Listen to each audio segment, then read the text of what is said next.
남편이 세상을 떠난 지 벌써 3년이 지났습니다. 처음 1년은 그저 멍했습니다. 눈을 뜨면 그 사람이 없다는 사실이 믿기지 않았습니다.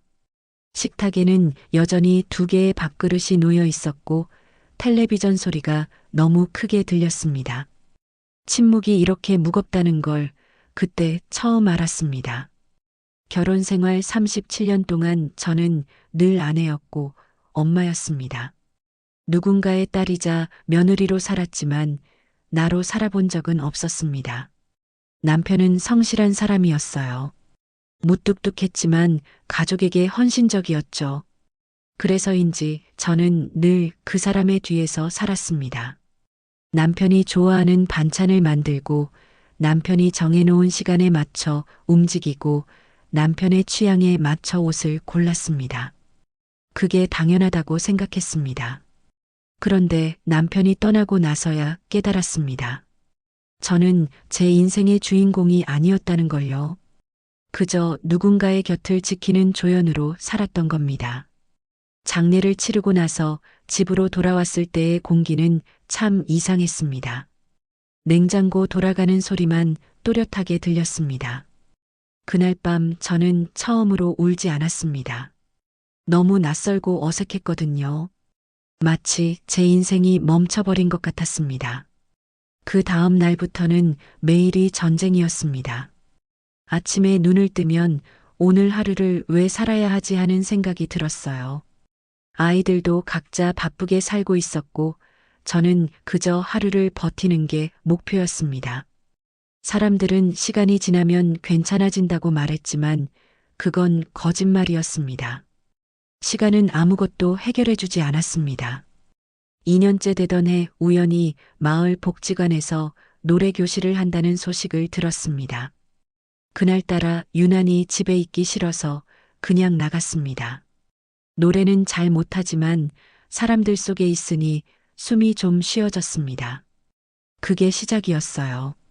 처음엔 그저 외로움을 달래려고 나갔던 건데 어느 순간부터 노래가 재밌어졌습니다.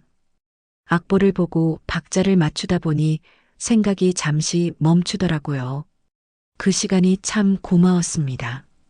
그날 이후 저는 매주 복지관에 나갔습니다. 노래도 배우고 같이 점심도 먹고 누군가 제 이야기를 들어준다는 게 이렇게 따뜻한 일인지 처음 알았습니다. 그러다 어느 날 강사 선생님이 물으셨습니다. 어머님은 요즘 뭐 하실 때 제일 행복하세요? 저는 잠시 아무 말도 못했습니다. 행복이라니 그 단어가 제 입에서 얼마나 오래 사라져 있었는지 그때 깨달았습니다. 그날 집에 돌아오면서 거울을 봤습니다. 늘 피곤한 얼굴, 늘 같은 옷, 늘 같은 표정이었습니다. 그런데 문득 이런 생각이 들었습니다. 이제는 나를 위해 살아도 되지 않을까? 그날 이후로 저는 작은 변화를 시작했습니다. 머리를 짧게 잘랐고 오래된 옷들을 버렸습니다. 유행 지난 식탁보를 바꾸고 매일 아침 커피 한 잔을 내려 마셨습니다.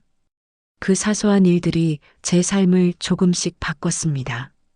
3년이 지난 지금 저는 여전히 혼자 살지만 이제는 외롭지 않습니다. 혼자가 외로운 게 아니라 내 안이 비어 있을 때 외로운 거더라고요.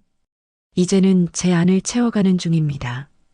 요즘 저는 새벽에 일어나 동네를 걷습니다. 하늘이 열리고 새소리가 들리면 그냥 살아있다는 게 고마워집니다. 남편이 떠나지 않았다면 저는 평생 나를 모르고 살았을지도 모릅니다. 이제야 알았습니다.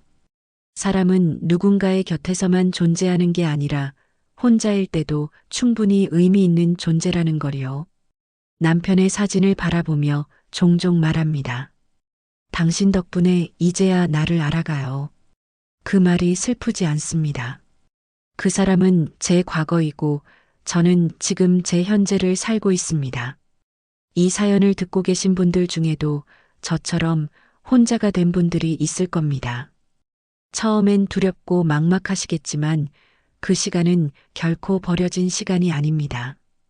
오히려 진짜 나를 만나러 가는 길입니다. 남편 없이 밥을 먹는 시간이 혼자가 아니라 나와 함께하는 시간이 되었을 때 그제야 저는 알았습니다. 진짜 행복은 누군가와 함께 있을 때가 아니라 내 마음이 나를 이해할 때 오는 거구나. 이제 저는 매일 아침 이렇게 다짐합니다. 오늘은 나를 위해 웃자. 그 한마디면 충분합니다. 누군가의 아내로 누군가의 엄마로 살았던 지난 시간도 고맙지만 이제는 나로 살아보려 합니다.